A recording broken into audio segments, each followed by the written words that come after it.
Guys, সকাল সকাল আমি আপনাদের মাঝে হাজির হয়ে গেছি আরও একটি নতুন ভিডিওর মাধ্যমে।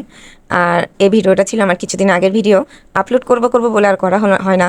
তো ভাবলাম আজকে শুক্রবারের দিন একটু মজার মজার খাবার আপনাদের সাথে আপলোড করি। বিশ্বাস করেন, এই খাবারটা আমার পার্সোনালি অনেক পছন্দ। আপনাদের ভাইয়াকে আমি ফোন দিয়ে বলছিলাম, তারপর তার ছেলেরাও বলেছিল যে নিয়ে আসো খাবার, আমরা খাবো, কি বলে, তন্দুরি খাবো। তো সে রাত্রের বাজে তখন মেবি 1:30। এই সময় আসার সময় আমাদের এখান থেকে সেই খাবারগুলো নিয়ে আসছে। খাবারগুলো কিন্তু অনেক অনেক অনেক ভালো লাগছিল। আমি 10-এর মধ্যে 10ই দিব। যদি 100তে দেওয়া যেত তাহলে আমি 100তেই দিতাম, কারণ এই খাবারগুলো আমার অনেক অনেক অনেক পছন্দের। আর চিকেন ভাজার সাথে এই ম্যায়োনিজটা এত ভালো লাগে। আমি মাঝে মাঝে ঘরে বাচ্চাদের এইভাবে করে দিই। যখন না থাকে তখন আমি বাইরের থেকে আনতে বলি, কারণ আমার এটা অনেক ভালো লাগে। আগে যখন তালতলা যেতাম, তালতলায় এই চিকেন চাপটা এত মজা করে বানাইতো, আমি মনে হয় না কোথাও এরকম পাইতাম।